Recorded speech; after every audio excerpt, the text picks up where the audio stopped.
여러분 안녕하십니까? 라디오 전망대 이용선입니다.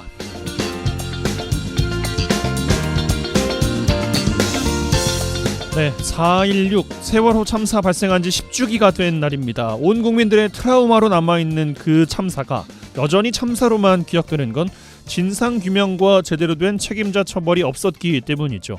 10년 전 사건이 제대로 규명되고 처벌과 함께 재발 방지 노력이 지속됐더라면 또 다른 참사를 막을 수 있었을 테고요. 세월호 참사가 아픔으로만 기억되진 않았을 것 같습니다. 그럼에도 불구하고 시민들과 유가족들의 노력은 계속되고 있습니다. 기억하고 추모하는 일을 잊지 않고 있고요.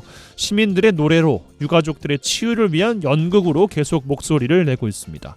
이 작은 목소리가 길을 내고 언젠가 정치권을 움직여 더 나은 안전한 사회로 나아갈 것을 기대합니다. 지금은 작은 목소리 한없이 미끄러지기만 하는 길일지 모르겠습니다만 링컨 대통령이 말했듯 미끄러운 길일 뿐이지 낭떠러지는 아니니까 말이죠. 오늘 라디오 전망대가 준비한 소식입니다. 지역 소식들 뉴스 브리핑 통해서 들어보고요. 매주 화요일 코너 언더독 문화산책 이어집니다. 잠시 후에 뵙죠.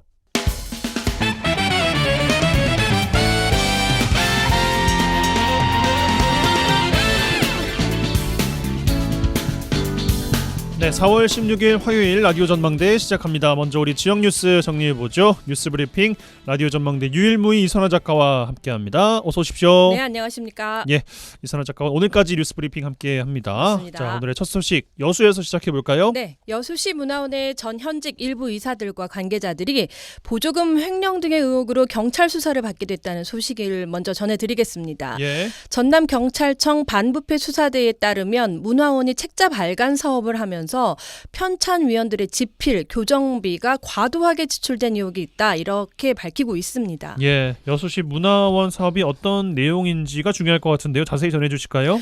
네, 여수시 문화원은 지난 2020년 마을 유래사 편찬 사업을 진행했는데요. 예. 사업비는 1억 4천만 원이었습니다. 이 사업을 위해서 15명의 편찬위원회가 구성됐는데요. 원고 집필진 6명, 교정위원 4명, 사진 촬영 2명, 조사요원 3명을 위촉했습니다. 그런데 사업비 지출 내역을 보면 원고 집필진 중에 3명은 1인당 520만 원, 2명은 260만 원이 지급이 됐고요. 교정비는 1인당 800만 원이 지급이 됐습니다. 같은 작업인데 원고 집필 지출이 좀 달라요? 네, 그렇습니다. 예, 통상 교정비보다 원고 집필에 보통 더 많은 비용이 들어가지 않습니까? 그렇습니다. 원고 집필료보다 교정비가 지금 터무니없이 부풀려졌다는 의혹이 그래서 지금 나오고 있는 것이고요. 예. 특히 일부 위원들은 교정위원과 조사요원, 원고 집필위원 이렇게 뭐 한 사람이 중복으로 1인당 1,300만 원까지 받은 걸로 드러났습니다.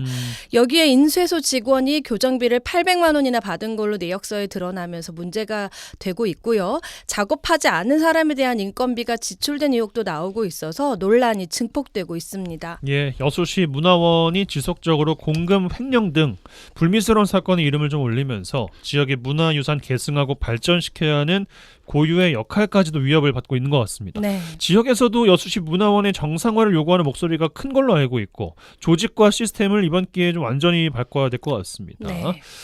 자, 다음 소식은 어떤 이야기입니까? 순천시의회가 풍력발전 설치 기준 완화 움직임을 보이고 있는데요. 네. 풍력발전 조성을 반대하는 주민들의 반대도 거세지고 있습니다. 예. 순천시의회 김영진 의원이 지난 2일에 실질적인 주민들의 의견이 반영되고 지역별 특성이 고려되도록 보다 탄력적으로 풍력발전 설치 기준을 마련한다 이렇게 취지를 마련하고 순천시 도시계획 조례 일부 개정안을 발의했는데요. 현행대로라면 풍력 발전은 도로 그리고 5호 이상 주거 밀집 지역, 축사로부터 각각 2km 이내에는 입지할 수 없습니다. 그런데 김영진 의원이 낸 개정안을 보면 2km 이내의 지역이라고 할지라도 주민 참여형 사업으로 추진하고 모든 실거주 세대의 동의가 있는 경우에는 예외로 한다 이렇게 돼 있습니다. 예. 좀 길게 이야기가 나오고 있는 것 같아요. 이 사안 같은 경우도. 네. 조례 개정에 반대하는 시민들 이야기는 어떻습니까? 네, 순천 지역 풍력 발전단지 조성 반대대책위원회가 어제 순천시청 정문 앞에서 기자회견을 열고 조례를 개정하면 목숨 걸고 투쟁하겠다 이렇게 밝혔는데요. 예. 대책위는 김 의원이 말한 단서 조항이 붙게 되면 찬반으로 나뉜 주민들 간의 갈등이 심화될 거다 이렇게 주장하고 있고요. 업자와 결탁한 일부 주민들의 선동으로 풍력 발전 시설의 건설이 순천 전역에서 추진될 거다 이렇게 주장하고 있습니다. 예. 그리고 주민 참여형 사업에 대해서도 명분도 현실성도 없는 사탕 발림이다라고 주장하고 있는데요. 주민 참여형이라는 것이 건설 비용의 일부를 주민들이 충당한다는 말인데 한 기를 세우는데 120억 원이 들어간다. 그리고 예정된 10기를 세우기 위해서는 1,200억 원이 든다는 말인데 주민들이 가능하겠느냐라는 논리입니다. 그리고 업체가 주민들의 명의로 대출이라도 받아서 충당하려는 거냐 이렇게 비판을 했고요. 업체가 전기 생산으로 이익을 얻으려는 것이 아니라 정부 지원금을 노리고 있는 것이냐 이렇게 주장하고 있습니다. 예. 순천 지역의 풍력 발전 시설 설립과 관련해서 지난해에는 순천시가 조례에 규정되어 있는 기준에서 벗어난 업체에 허가를 내줬다가 감사원의 감사를 받았고 허가를 취소한 일도 있었어요. 맞습니다. 순천시가 지난 2019년이었죠. 주식회사 바랑산 풍력으로부터 승주읍 소재 땅에 풍력 발전 시설을 만드는 내용의 개발행위 허가 신청을 받아서 허가 절차를 진행을 해왔는데요. 네. 감사원이 바랑산 풍력 발전 조성 사업과 관련해서 해당 부지는 순천시 도시계획 조례에 따라서 풍력 발전 시설 허가가 불가능한 부지다 이렇게 밝혔습니다. 그래서 허가가 불가능한 개발 행위에 대해서 불필요한 행정 절차를 진행했다 이렇게 해서 주의 조치를 내렸습니다. 감사원이. 네, 그렇습니다. 예. 조례상에는 아까 앞서 말씀드렸다시피 5호 이상의 주거 밀집 지역 이나 축사로부터 2km 이내에 있지 않아야 하고 발전 시설에 대한 경사도가 15도 미만이어야 합니다. 그런데 이 풍력 발전 단지 개발 허가가 신청된 부지는 2km 이내였고 발전 시설의 경사도가 15도 이상이어서 조례상의 기준에 충족을 하지 못한 겁니다. 네. 이럴 경우에는 순천시가 불허가 처분을 하거나 허가 기준에 부합하도록 보완 요구를 했어야 합니다. 그렇지만 핵심 내용이 아닌 일부 보완 요구만 하고 허가를 위한 후속 조치를 진행을 한 겁니다. 감사원의 주의 조치를 받아들여서 순천시가 지난해 불허가 처분을 내린 경우가 있었습니다. 예, 이 문제가 이제 지속적으로 갈등의 불씨가 되고 있습니다. 전문가 집단 그리고 주민들의 의견 수렴이 무엇보다 중요한 것 같아요. 네. 자, 다음 이야기는요. 개의 식용 목적의 사육, 도살 및 유통 등 종식에 관한 특별법, 줄여서 개식용 금지법이라고 합니다. 네. 이 법이 지난 2월에 공포가 됐는데요. 그렇죠. 예, 이제 식용 목적으로는 개 사육 농장이나 도축, 유통, 판매 시설의 신규 추가 운영이 금지가 됩니다.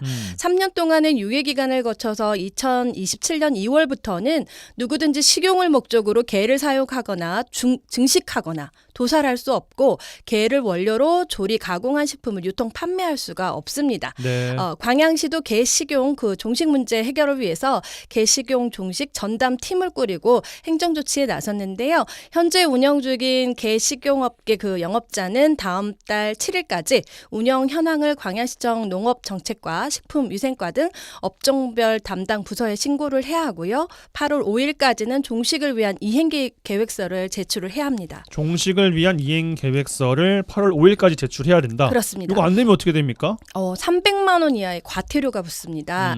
전업이나 폐업 시 지원 대상에서 빠지게 되고요. 즉시 영업장 폐쇄 조치까지 받을 수가 있습니다. 광양시는 농업기술센터 소장을 총괄로 전담팀을 꾸렸고요. 농장, 도축장, 유통 관련 업무는 농업정책과에, 식품 접객업과 같은 업무는 식품위생과에 두고 있습니다. 예, 관련 산업에 계신 분들은 꼼꼼히 살피셔서 불이익 없어야겠습니다. 자, 뉴스브리핑 라디오 전망대 유일무이 이선아 작가와 함께했어요. 고맙습니다. 고맙습니다.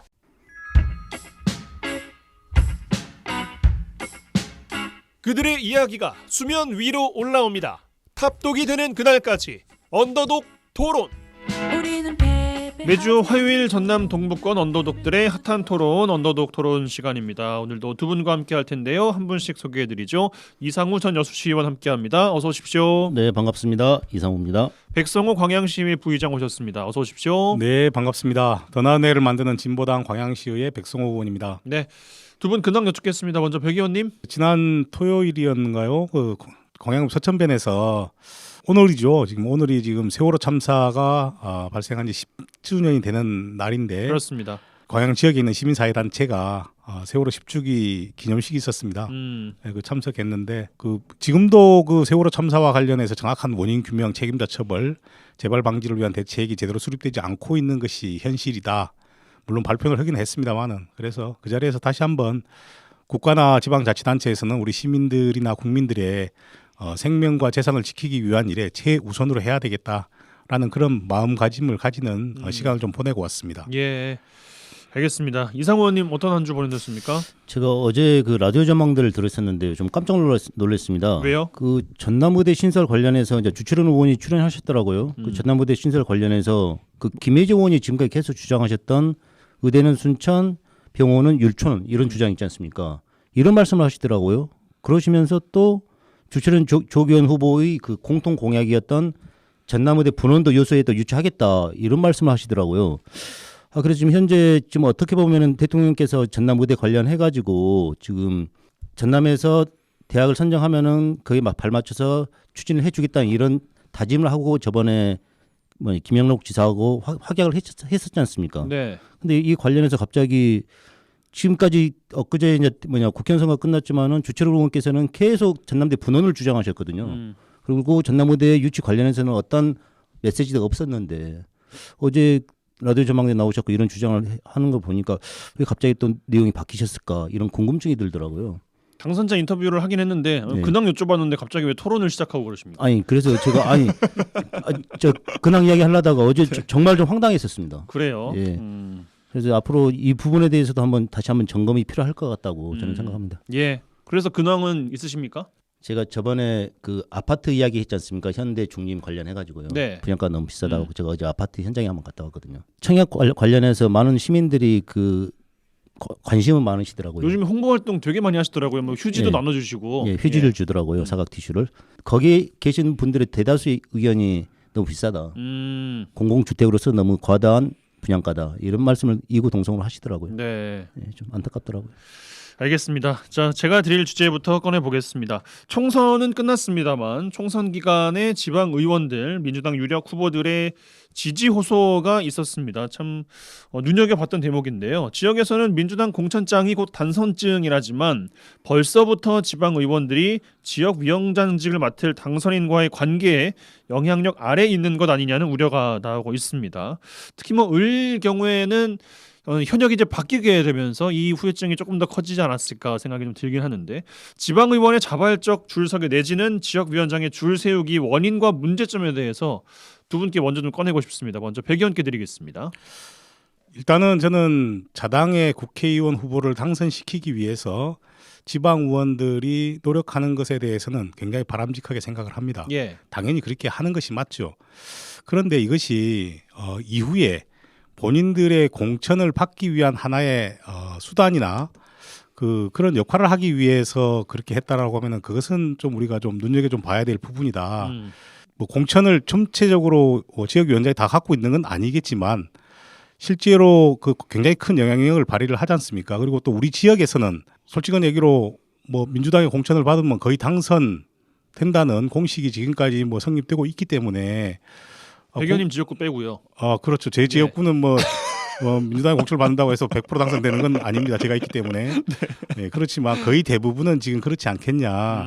그래서 지방 의원들 입장에서 보면 정말로 이 당선되는 게 목적인데 그러면 당선되기 위해서는 어떻게 해야 되냐. 그러면 유력 정당에 들어가서 거기서 공천을 받는 것이 굉장히 중요합니다. 그렇기 때문에 또 그 영향력을 발휘할 수 있는 지역위원장에게 잘 보일 수밖에 없는 구조다. 그렇기 때문에 그렇게 지금 뭐 줄서기 내지는 줄 세우기를 하고 있는데 이게 대한 폐단이 많이 있죠. 저는 이거 굉장히 큰 문제가 있고 얼마 전에 총선하는 과정에서 아마 민주당 이재명 대표께서 영남 쪽에 가서 그런 얘기를 했던 것 같아요. 보니까 뭐 색깔에 색깔을 보고 찍지 말고 인물 보고 찍고 아니면은 공약 보고 찍고 향후에 어떻게 이 사람이 얼마나 잘 할 건지 그런 걸 보고 찍어줘라. 네. 만약 그렇지 않으면 뭔 문제가 생기냐면 사람이 색깔에 충성한다. 뭐 이런 식의 유세를 하는 걸 제가 봤거든요. 우리 이렇게 된 것도 보면은 우리 유권자들이 사람 됨됨이나 공약이나 이런 걸 보지 않고 색깔만 보고 찍어주다 보니까 아마 이런 현상이 지금 발생하고 있는 거 아닌가라는 생각이 좀 들어서 지방선거에 나온 출마 예정자들이나 지방 의원들이나 유권자들이나 우리가 이게 지역을 기반으로 한 정당 정치에 대한 좀 폐단이지 않겠냐라는 생각이 좀 듭니다. 이상원께 이어드리겠습니다. 그래서 지금 민주당 같은 경우는 공천 과정 중에 그 당원 당규 이런 말이 있습니다. 그 줄 세우기 하지 말아라는 이런 규정이 있어요. 그래서 당원 당규를 근간으로 해서 각 지역위원회로 그 공문을 발송하는데 이 과정들을 보면은 SNS나 이런 활동을 보면은 시도원들이 현역 국회의원, 현직 국회의원 그리고 현직 지역위원장을 위해서 선거운동을 하거든요. 네. 이 부분에 대해서 아무리 중앙당에다가 이런 문제를 제기를 하더라도 경고로 그치는 경우가 많습니다. 그 경우를 지금 보면은 모든 선거구에서 다 이런 행위가 벌어지는데도 선거운동 하는 게 근데 줄 서긴 아니잖아요. 당원 당규에 나와 있습니다. 선거운동도 하지 말라고요? 예, 줄 서가 제 당원 당규는 이제 그런 애매모호한 표현이지만은 공문을 시행을 통해서 줄 세우기 하지 말고 다만 후보가 결정됐을 경우에는 그 우리 후보를 위해서 총력을 기울여라 이런 게 있습니다. 근데 이게 경고로 끝나다 보니까 결국은 부장님께서 말씀하셨듯이 공천권을 갖고 있는 현역 국회의원의 어떤 그 영향력 밖으로 벗어날 수가 없는 상황입니다. 다음에 이번 지금 선거 끝나면은 하반기 원구성에서 의장 부의장 자리 뭐 상임위원 자리도 또 내정 받을 수도 있을 것이고 예. 더 나가서 2년 후에는 또 공천권을 또 확보할 수 있고 또 4년간 또 그래서 4년간 자기 본인의 정치력을 또 펼 수도 있는 이런 경우가 생길 거 아니겠습니까? 그래서 현역 국회의원들에 대해서 현역 국회의원들의 어떤 입김에서 벗어날 수 없는 구조다. 이런 구조는 이걸 더 강력하게 중앙당 차원에서 정리를 좀 해주셔야 되는데 특히 전라남북도 같은 경우는 결국은 민주당 공천을 받으면 당선 아니겠습니까? 권리당원이나 시민 여론조사를 아니고 100% 시민 여론조사를 통해서 후보를 결정이 되는데 뭐 그 당원들의 뭐 권리 확장을 위해서 권리당원제를 두고 있긴 있지만은 결국은 권리당원을 시도원들이 더 많이 갖고 있지 않겠습니까? 그분들을 또 쏠리는 현상으로 현직 국회의원한테 그걸 밀어주고 그에 대한 또 보답을 받는 이런 시스템이다 보니까 이건 어쩔 수 없다고 봅니다. 예, 이번 총선의 특징 중에 하나가 저는 개인적으로 느꼈던 게 국회의원 공천권 없애겠다라는 공약이 몇 지역구에서 좀 나왔던 걸로 기억을 하거든요. 이게 실현되기 위해서는 어떤 방법이 필요하겠습니까, 백 의원님? 국회의원들의 공천권을 없애자라는 얘기를 뭐 본인 후보자들부터 해서 이렇게 한 번씩 공약을 내긴 합니다만은 네. 제가 보면 현실적으로 그 불가능하다. 그래요. 국회의원들의 가장 큰 권한일 수도 있는 공천 권한을 포기한다는 것 스스로 그 자체가 본인들의 손발을 자르는 행위인데 과연 그럴 수 있겠느냐. 손발까지 자르는 겁니까? 만약에 국회의원들 공천권이 없으면은 국회의원이 지역에 내려왔을 때 뭐 도의원이나 시의원들이 그 뭐 뒤에 따라다니겠습니까? 공천권도 없는데. 그래서 아마 내려오면은 뭐 뒤에 이렇게 같이 다니는 수행하는 이런 걸 아마 그런 현상은 보기는 굉장히 좀 어렵지 않겠냐. 그렇기 때문에 제가 봐서는 말은 그렇게 하지만 실제로 본인들이 지방 의원들에 대한 정당의 공천제도 폐지를 아마 찬성하는 국회의원들 300명 중에 30명도 안 나올 거라 생각합니다.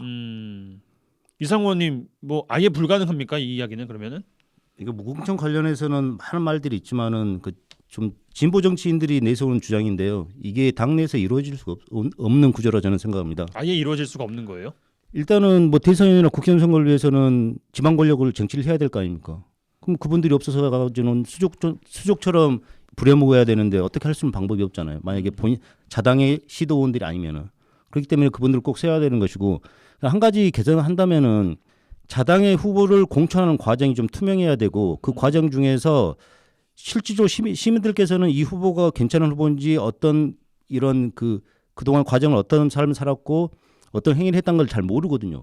검증 절차가 좀 투명해야 되는데 본인들은 정말 중요한 잣대를 세워 넣지만은 고무줄 잣대다 이거죠. 그래서 이 후보는 어떤 뭐 음주나 무슨 뭐 교통사고 뭐 이런 부분 있지 않습니까? 그래서 절대 이분들은 공천이 안 된다고 무관용 원칙을 적용을 하지만은 또 그분들께서 또 현역 지역위원장께서 이분은 이런 지역 당을 위해서 이런 공을 했기 때문에 뭐 통과를 시켜줘야 된다 이런 식으로 하다 보니 이 공천의 질서가 흐트러지니 그리고 그럼으로써 시민의 선택권이 좀 사라진다 볼 수 있겠죠. 좀 훌륭한 후보들이 자당의 후보들이 와서 이런 자기들의 정책을 펼쳐야 되는데 그런 부분이 좀 많이 아쉽습니다. 예. 그러면은 또 마지막으로 여쭤볼 것이 짧게 여수에는 두 개의 지역구가 있습니다. 여수 갑이 있고 을이 있는데 시의회 갈등은 대부분 갑을 정치에서 파생돼 나온 것들이 일반적이긴 했었거든요. 그럼 네. 이것도 이번 22대 총선 이후에도 여전히 시민들께서 봐야만 하는 불가피한 그런 환경입니까? 저는 아마 똑같이 발생하지 않을까 이렇게 생각하고 있습니다. 뭐 두 국회의원께서 뭐 지역 정치 뭐 타파하겠다고 하나의 상생 협력을 상생 약속하시긴 협력을 했는데. 약속했는데도 뭐 저도 몇몇 의원들하고 통화해 보면 그렇지는 않을 것 같습니다. 그래요. 결국은 의장 싸움부터 시작되는 되는 거거든요. 지금 현재 갑 같은 경우는 지금 3번 연속 지금 의장을 배출했어요. 그렇죠. 그럼 이 정도 상생 협력을 한다면 을에게 의장을 양보해야 되지 않겠습니까? 또 그런 또 마인드는 아니시더라고요. 그런 마인드는 또 아니에요. 갑은 갑, 을은 지금 갑은 갑대로 지금 후보군을 구성해서 하고 있고 을은 후보군이 아닌 나름대로 본인들이 이제 출마 의사를 밝히면서 하고 있지만은 현재 갑과 을의 그 시도원 구성비가 틀리지 않습니까? 그렇죠. 갑이 더 많잖아요. 또 김채경 의원이 또 을에서 또 갑으로 넘어오셨고 이러다 보니까 뭐 구성상 갑이 할 수밖에 없는데 이번엔 상생 협력 차원에서 을에게 양보하는 모습이 좋지 않을까. 지켜볼 대목이네요. 네, 이렇게 생각합니다. 백 의원님은 덧붙인 말씀 있으십니까? 네, 정당 공천 뭐 책임 정치를 하기 위해서는 필요하긴 하지만 이거는 이제 유권자가 저는 선택해야 될 몫이라고 생각을 합니다. 아까 앞서 말씀드린 것처럼 색깔만 보고 우리가 지지를 하다 보니까 계속 그 정치를 하려고 하는 사람들이 정당에 충성을 하는 거죠. 그래서 유권자에게 충성하려면 유권자들이 현명한 선택을 해 주셔야만이 정당 공천을 하더라도 좋은 정치가 될 수 있다고 생각을 합니다. 네. 알겠습니다. 제가 드린 주제는 이 정도로 마무리하고 잠시 광고 듣고 와서 두 분 언더독 패널들의 주제로 돌아오겠습니다. MBC 라디오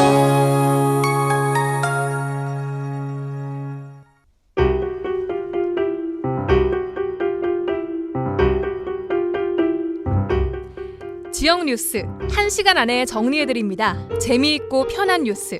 지역 시사는 역시 이용선의 라디오 전망대. 여수 MBC 라디오 전망대 함께하고 계십니다. 매주 화요일 코너 언더독 이상훈 전 여수시의원, 백성호 광양시의회 부의장 두 분과 함께하고 있습니다. 자, 두 분의 주제로 들어가겠습니다. 먼저 광양으로 가죠. 백 의원님 어떤 주제 꺼내시겠습니까? 네, 우리 시에서는 시민들의 다양한 목소리를 청취해서 시정에 반영하고자 매년 시민과의 대화를 진행하고 있습니다. 네, 올해도 어김없이 이제 4월 23일부터 30일까지 12개 읍면동을 대상으로 해서 시민과의 대화를 할 계획입니다. 근데 저는 매년 이 시민과의 대화를 보면서 좀 개선이 되었으면 좋겠다라는 생각이 좀 들어서 오늘 주제로 좀 정해봤고 네. 매번 하는 시민과의 대화에서 문제 지적을 했지만 그래도 개선이 잘 안 되고 있어서 오늘 좀 꼭 꼬집어 가지고 한번 이야기를 좀 해보려고 합니다. 바로 꼬집어 주시죠, 그러면. 그럴까요? 예. 예. 첫 번째는 시민과의 대화가 보통 한 100분 정도 가량으로 진행이 되는데 이 100분 중에 가장 많은 비중을 차지하는 것이 첫 번째가 시정 홍보입니다. 네. 두 번째가 시장의 인사말 내지는 지역구 시도 의원들의 소개, 인사말, 축사 뭐 이런. 네, 이런 거 이런 데다가 많은 시간을 할애해 버립니다. 그래서 몇 분이나 됩니까? 그런.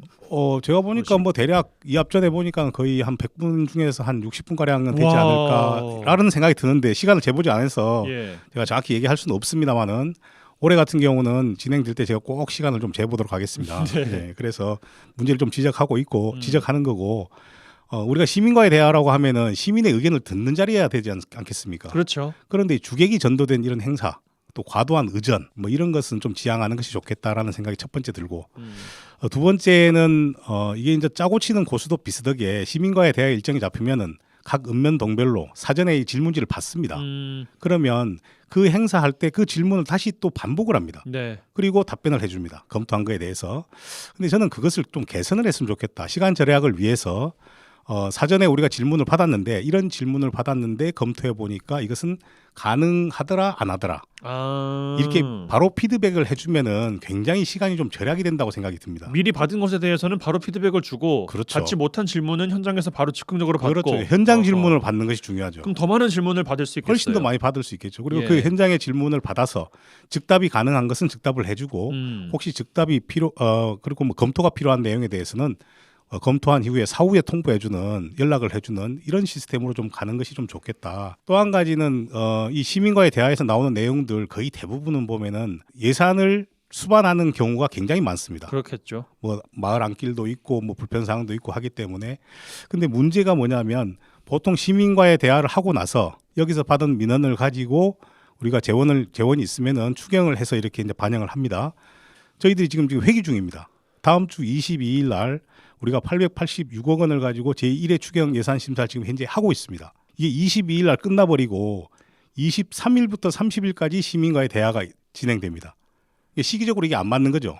시민과의 대화에서 나왔던 주민 수건 사업이나 예산을 수반하는 민원들 같은 경우는 이번 추경에 반영이 될 수가 없습니다. 하하. 이미 추경이 끝나버리니까. 시기가 좀 아쉽네요.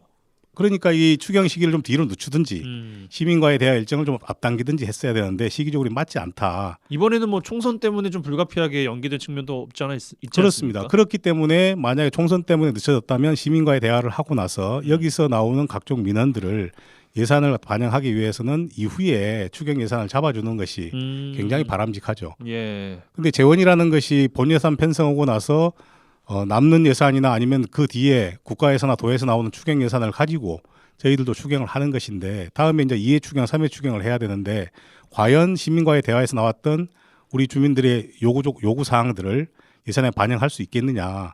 상당히 어려운 부분이 많이 있기 때문에 저는 시기적으로 좀 안 맞다 이런 얘기를 좀 드립니다. 그래서 예. 이 앞서 뭐 세 가지 외에도 여러 가지 문제가 있지만 이번에 하는 시민과에 대해서는 제가 지적했던 이런 문제들이 좀 많이 개선이 됐으면 좋겠습니다. 네.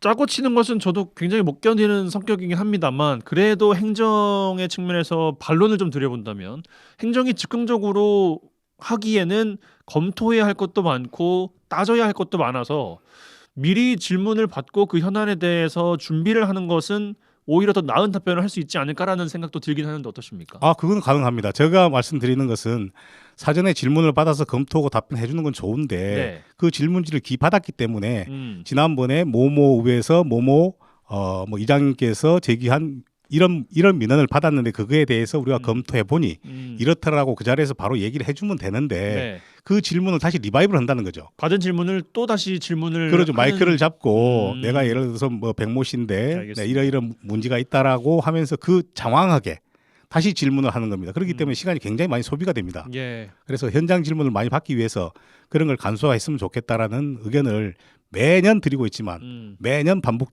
개선이 안 된다. 라는 말씀을 좀 드립니다. 예, 이상호님 여수도 그 시민과의 대화 시작을 하는 걸로 알고 있거든요. 네. 예, 어떤 말씀 주고 싶으십니까? 그러니까 저도 전적으로 우리 백 부의장님의 의견에 동감을 하고요. 정치인의 행사가 아닌 여수 시민의 행사가 돼야 되는데 그런 부분이 아쉽고 이게 뭐 아까 짜고 치는 고수도 이게 회의의 진행을 위해서는 꼭 필요한 부분이라고 생각하지만은 이게 보여주식입니다. 그냥 마이크 잡고 질문하면은 어떤 공문이 있거든요. 거기에 답이 다 나와 있습니다. 우리 의원들한테 준 자료를 보면은 그 답이 다 나와 있는데 그걸 읽는 수준. 근데 이제 가장 문제된 건 돌발 질문이거든요. 예. 이 부분에서는 답을 안 합니다. 검토하겠습니다. 근데 진짜 필요하신 분들이 이런 분들이거든요. 지금까지 해묵은 과제인데 아마 시도원들이나 어떤 담당 공무원들이나 이런 분들이 해결하지 못한 내용을 결국은 최고 수장인 시장님한테 말씀드린 거 아니겠습니까? 근데 이거에 대한 피드백이 없습니다. 지금까지 보면은. 네. 어차피 그 과제를 계속 본인들이 모니터링 하고 있는데 각 통에서 그런 부분이 좀 아쉽더라고요. 예. 그런 부분을 좀 시장님께서 명확하게 지금 제가 어떤 방법을 찾아서 원하시는 답을 제가 한번 드리겠습니다. 이런 답을 해주셔야 되는데 검토 후 보고 드리겠습니다. 그 후로는 피드백이 안 됩니다. 보고 과정이 없어요. 예, 보는 게 이런 피드백 되는 과정, 그 돌발 질문에 대한 어떤 답 이런 것을 좀 개선할 필요가 있다고 보고 있습니다. 예. 저희 광양 같은 경우는 좀 개선된 것 중에 하나는 이제 좋은 점을 말씀드리자면은 방금 이제 이상호 의원님이 문제 지적했던 거 현장에서 나왔던 돌발 질문 같은 경우는 이거 이제 계속 관리를 합니다. 추적 관리해서 검토하고 피드백 해주고 시간이 지나도 그걸 해주거든요. 좋네요. 그거에 대해서는 뭐 저희들은 좀 열심히 적극적으로 지금 대응하고 있다라는 예. 말씀을 드립니다. 예. 알겠습니다. 저는 2년 전 이야기를 한 겁니다.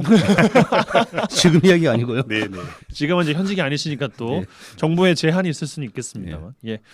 알겠습니다. 광양 주제 이 정도로 마무리하죠. 자, 여수로 가겠습니다. 이상우 의원님 어떤 주제 꺼내시겠습니까? 네, 3월 29일에 검찰에서 여수시 도시재정사업 관련해서 여수시청 도시재생과 회계과 감사 담당관실을 압수수색하였다고 합니다. 그런 일이 있었어요. 네, 이번 압수수색은 지난해 2월부터 감사원 특별조사국에서 도시재생사업 관련 감사 내용을 검찰에 수사 의뢰를 하여 전격적으로 압수수색이 이루어졌다고 합니다.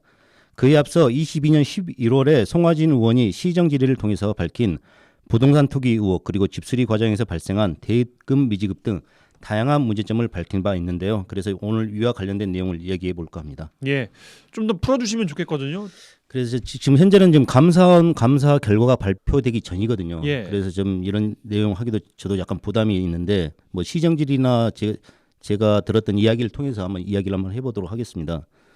현재 그 문수지구 관련해 가지고는 지금 주민협의체 사무국장님께서 부동산 투기 의혹이 발생했다고 예, 송환일 의원께서 시정질의 때 밝혔더라고요. 그랬어요. 예, 그 가족과 친인척을 통해서 세개 필지를 매입해서 뭐 3, 4개월 만에 여수시에 되팔면서 약 1억 9천에 또 차익을 챙기셨더라고요. 근데 지금 현재 그 자리가 어떤 도시재생 사업으로 이루어진 게 아니고 뭐 텃밭으로 그냥 그 방치되는 이런 수준이더라고요. 또한 그 사무국장께서 운영하는 또 어린이집이 또 시에 또 매각을 또 높은 가격에 매각을 통해서 커뮤니티 시설은 또 어울림 센터로 또 이용하고 있더라고요. 이 문제가 뭐냐면요, 그 주민협의체 사무국장 아니십니까? 그분의 직업이 뭔지는 모르겠지만은 이건 모랄 해저드거든요. 내부 정보를 이용해서 이 부분이 필요하다 보니까 본인들이 그 땅을 매입해서 3, 4개월 후에 또 수많은 차익을 챙긴다. 있을 수 없는 일이거든요. 그 당시에 송환진 의원이 시정질을 한다고 하니까 이제 그분도 사퇴를 하셨더라고요. 아마 사무국장직에서요. 예. 근데 이 부분이 이제 조사 중에 있는지 또 감사 중에 있는지 모르겠습니다. 예, 그리고 한 가지 더 있는데 집수리 과정 중에서 많은 문제점이 발생했더라고요. 집수리가 그 국도비로에서 1,000만 원을 지원해주고 자부담 100만 원에서 1,100만 원으로 이루어진 사업입니다. 대문을 고친다거나 담벼락을 고친다거나 화장실을 고친다거나 이런 사업을 하는 건데 이 집수리 과정의 지침상 위스탁 계약을 할 수 있다고 돼 있거든요. 이 위스탁 계약이 수의 계약을 말하는 겁니다. 예, 근데 이 수의 계약도 보니까 어떤 재단의 집수리 전문 업체가 있더라고요. 사익을 취하지 않는 공익성을 가지는 집수리 센터가 있더라. 그런 재단에다가 수의 계약을 주란 거지 일반 업체한테 수의 계약을 주란 뜻은 아니었거든요. 근데 일반 업체한테 수의 계약을 준 겁니다. 그리고 그 수의 계약을 줬는데 그것도 문제지만은 보통 여수시 같은 경우는 수의 계약을 준다 보면은 회계과에서 이 계약 관리를 하거든요. 예, 이상하게도 여기는 도시재생과에서 계약 관리를 했더라고요. 그러면서 계약 보증서도 발급받아서 과에서 관리를 하고 또 관련해서 업체가 5군데가 있었는데 그래서 선급금 보증서를 또 발행해 선급금을 주면서 선급금 보증서를 회계과가 관리한 게 아니고 도시재생과에 또 관리를 하더라고요. 왜 그럴까요? 그건 모르겠습니다. 그 의문점이 있는데 이까지는 더 이상 제가 알아보지 못했고요. 예, 그래서 선급금을 준 업체가 말썽이 생겨가지고 지금까지 흘러온 거예요. 그래서 보통 선급금 관리 같은 거 하면 선급금 보증서를 발행하면은 이행을 못하지 않습니까? 보증서를 돌리면 되거든요. 돌린다는 뜻이 보증회사에 선급 이행이 안 되고 계약 이행이 안 됐으니 보증금을 우리한테 돌려라. 그럼 우리가 시가 그 예산을 가지고 시행하겠다 해야 되는데 그것마저도 지금 시에서는 이루어지지 않은 것 같더라고요. 예, 그래서 어떻게 해서 과연 이런 게 공무원사에서 이런 게 이루어질 수 있는가? 보통 계약은 투명하게 하거든요. 만약에 이 업체가 수의 계약이 아닌 공개 경정 입찰을 통해서 이 계약을 했다면은 이런 문제는 발생하지 않습니다. 근데 각 업체별로 5개 업체한테 수의 계약을 주고 물량을 주다 보니 이런 문제가 발생하고 아직까지도 집수리가 안 되는 업체들이 안 되는 곳이 많이 있다고 하더라고요. 이제 그게 이제 공무원이 개입했는지 안 했는지 모르겠지만은 뭐 이번에 뭐 검찰에서 압수수색 했다고 하니 철저히 뭐 밝혀지지 않겠습니까? 예. 관련된 두 건에 대해서 검찰과 감사원이 수사를 이제 진행하고 있는 이런 상황인데. 예. 감사는 이제 거의 끝난 것 같고요. 예. 이제 그것을 거기서 밝혀내는 부분을 검찰에다 수사 의뢰한 이런 상태다고 이야기하시더라고요.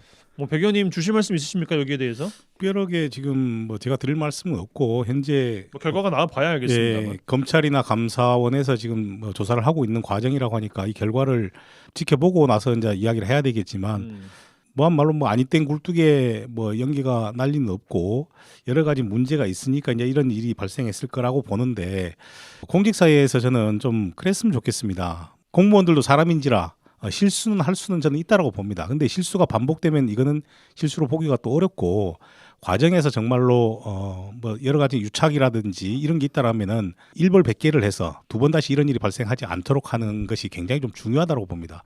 그냥 무조건 실수라고 해서 덮어주고 하다 보면 반복되는 실수가 일어날 수 있기 때문에 한 번의 실수 뭐 충분히 그럴 수 있겠다 싶은 생각 들지만 두 번, 세 번 그리고 고의가 인정되는 이런 실수들 같은 경우 그런 거는 일벌백계 해야 되지 않겠습니까? 재발 방지를 위해서라도. 무뎌질 수밖에 없겠죠. 그러죠. 네, 그래서 확실하게 감사원 감사나 검찰에 뭐 조사하고 이후에 제대로 된 책임자가 예를 들어 책임지는 모습을 좀 보여줬으면 좋겠습니다. 예, 이상호님 덧붙일 말씀 있으십니까? 이게 사후 관리를 어떻게 하느냐의 문제였는데 사후 관리가 전혀 안 됐다는 것입니다. 그리고 뭐 들리는 소문에 의하면은 그 관련 공무원이 이제 퇴직을 하셨더라고요. 하셨는데 이제 그분이 도시재생과에 계십니다. 예, 도시계획 갔다가 도시계획과에서 이제 퇴사를 하셨더라고요. 아. 이미 퇴사를 하셨는데 그 수습하는 과정이 너무 힘들었다고 말씀하시더라고요. 그 계약 과정이나 어떤 그 사무국장의 그런 모럴 해저드 막 이런 부분에 대해서 그래서 현재는 이제 거의 이제 수습되는 단계이지만은 아직도 민원이 발생하고 있는 이런 현장이다 보니까 여수시가 좀 이번에 감사 결과를 바탕으로 좀 대대적인 좀 쇄신을 해야 되지 않을까 이리 생각하고 있습니다. 이번 주 언더독은 이 정도로 마무리하겠습니다. 이상훈 전 여수시의원, 백성호 광양시의회 부의장 두 분과 함께했어요. 두 분 고맙습니다. 감사합니다. 수고하셨습니다.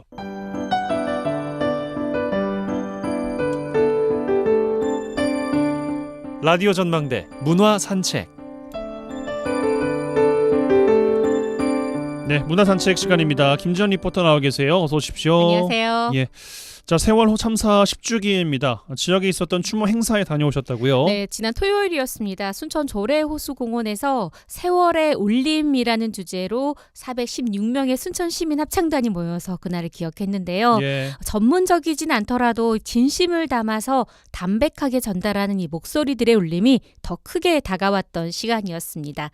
지휘를 맡은 박종렬 음악감독에게 자세한 이야기 들어보면서 그날 이후 10번째 4월의 추모 행사들까지 스케치해봤습니다. 가만히 거기 있으라. 세월의 울림 추모 공연 음악감독을 맡으신 박종렬 지휘자님 잠깐 만나보도록 하겠습니다. 예, 저는 순천 6.15 통일합창단 그리고 갑진합창단 지휘자 박종렬입니다. 이번에 세월호 참사 10주기 추모 음악회 순천 시민 416인 합창이 되어 있는데요.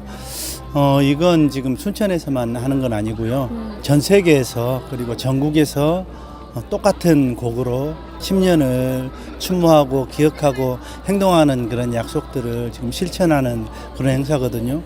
이 똑같은 곡의 공연이 안산 화랑유원지 그러니까 부모들이 촛불 들고 처음으로 모였던 그 곳에서 4월 16일 날 똑같은 곡으로 공연이 됩니다. 근데 거기는 4,160인 합창단이고요. 우리는 전국에서 유일하게 순천에서 너무 멀잖아요. 그래서 우리는 4,160인까지는 못하고 416명 순천에서 우리가 정말 의미 있게 해보자 하고 순천에서 준비를 했습니다. 저희들이 이걸 2달 준비했거든요. 별량 송산초, 별량 중학교, 고교 YMCA, 순천대학교, 그리고 YWCA 합창단, YMCA 합창단, 갑진 합창단, 순천 6.15 통일 합창단, 그리고 순천 시민 합창단. 그래가지고 지금 한 300분이 조금 넘게 모이셨는데 오늘 관객 오신 분들도 같이 합창단이 되어서 416인은 충분히 채웠습니다. 맞네요. 네. 관객들과 함께 하니까 예. 첫 곡부터 어떤 마음으로 준비하셨을까라는 게 고스란히 전해졌거든요. 네. 이 합창을 연습을 하면서 각 합창단마다 지휘자분들이 많이 당황하셨대요. 합창단원들이 처음에 너무 많이 울어가지고 연습을 하면서 너무 많이 울어가지고 지휘자분들이 많이 당황을 하셨다고 막 이렇게 후일담이. 그리고 지금 합창을 하는 갑진합창단은 정말 여기도 순천에서 유일하게 전국에서 아마 이 사례가 없을 텐데 64년생 아빠들로 구성된 합창단이어가지고 갑진합창단이거든요. 그 아빠들이 64년생이면 지금 딱 아이들이 그때 세월호 참사 때 17살, 18살이었잖아요. 지금 아이들이 대부분 27살, 28살 아이들이에요. 지금 합창에 참여하신 시민합창단이나 아니면 다른 아마추어 합창단 단원 모든 분들이 다 그만큼의 연령의 자녀들을 갖고 있는 합창단 분들이어가지고 그 10년의 세월을 고스란히 말은 안 했지만 고스란히 가슴에 같이 기억하고 그렇게 살아오셨던 것 같아요. 오늘 참가하신 합창단 여러분 전체 연습했던 거 기억나시죠? 악보를 다 챙기시고 5분 후에 전체 리허설을 쭉 가도록 하겠습니다. 순천 송산초등학교 학생들.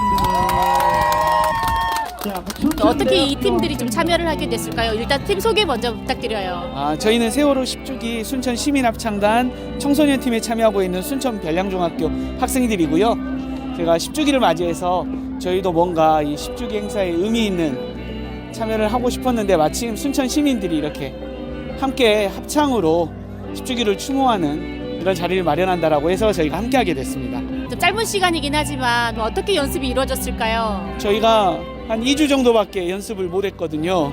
사실 학교에서 저희는 또 음악 선생님이 안 계시기 때문에 정말 그냥 막 반주도 엉망이고 함께 맞춰볼 시간도 많지 않았지만 그래도 하여튼 마음만큼은 정말 이 자리에 추모의 마음에 함께 동참하고 싶다는 그 열정을 가지고 제가 함께 준비하고 연습했습니다.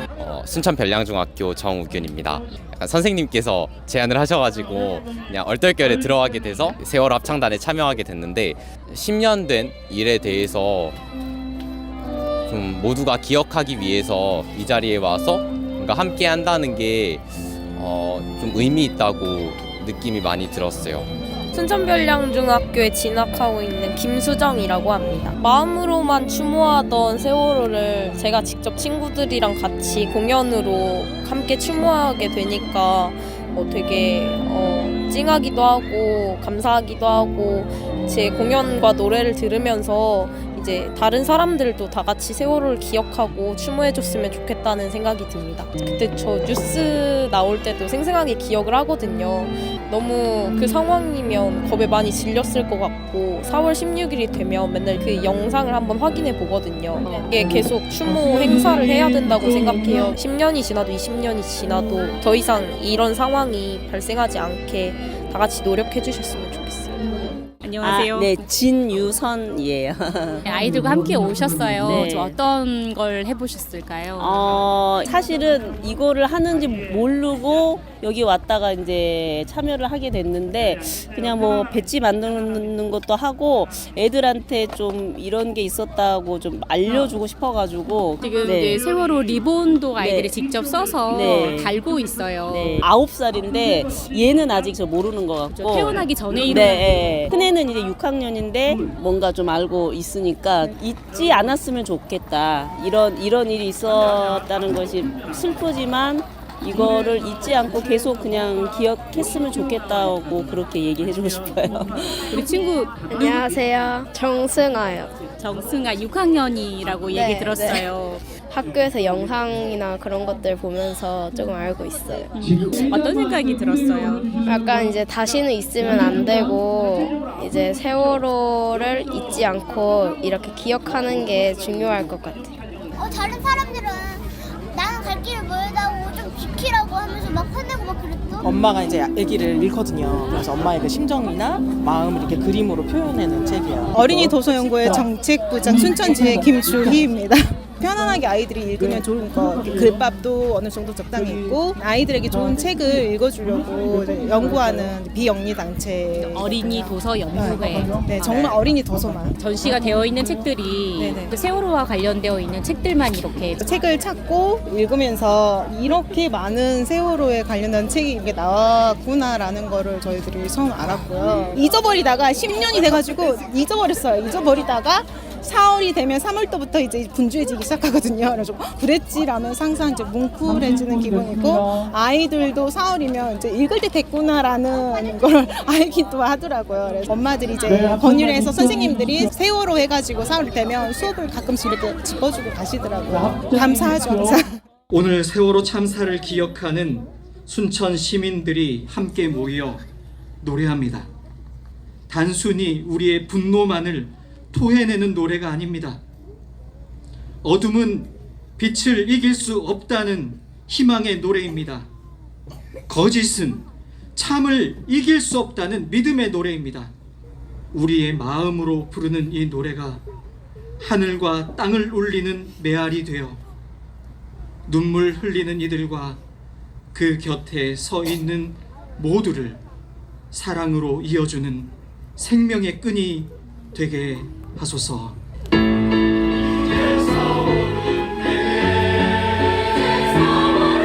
그 마지막 곡 합창이 한 슬픔이 다른 슬픔에게 눈을 주고 한 그리움이 또 다른 그리움에 손을 잡아주고 세월호 참사로 끝날지 알았던 그 참사들이 이태원 참사로 이어지고 했던 것들이 이제 자꾸 미안한 감정이 이제 우리들이 잊혀지면 그런 걸 만약 잊는다면 앞으로도 계속 반복되지 않을까. 이런 행사를 통해서 계속 함으로써 울림이라는 건 어떠한 공간에 있어야 울림이 생기는 거잖아요.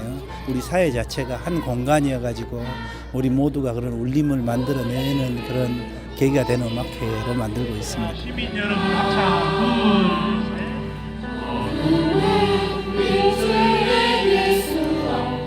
그냥 잊고 있을 건데 이렇게 자리를 마련해 주시니까 또 그게 또 그때도 기억이 나고 이런 일이 있으면 안 되겠다 이런 생각도 다시 한번 들고 또 아이들도 마음이 울컥했어요. 고려동에 사는 김일권이라고 합니다. 그리고 대학생 두 자녀를 둔 아버지이기도 하고요. 그때 세월호 사건이 있을 때가 제가 필리핀에 살 때였어요. 우리 가족들이. 근데 그때 이런 사고가 과연 우리나라도 있을 수 있는 일인가 싶어가지고 멀리서 그냥 가슴만 저렸던 그런 시간들이 가슴이 지금 아픕니다. 근데 오늘 단원을 참석해가지고 너무나 뜻깊고 다른 단원들은 많이 눈물 흘리시고 그러더라고요. 이번 공연은 좀 많이 좀 그랬던 것 같아요. 다들 그렇죠. 마음이 불편합니다. 아직까지도 마음이 불편합니다. 단순히 뭐 사회 구조적인 문제나 그 배 물론 운항해서는 안 될 배였지만 거기서 그치는 것이 아니라 사회 모든 성원들의 안전에 대해서 그리고 우리 자녀들한테 정말 안전한 세상을 물려주기 위한 우리 부모들의 이런 노력을 그리고 유족들에 대한 그런 위로와 기억하겠다는 그런 약속을 계속 좀 실천해 나갔으면 좋겠습니다.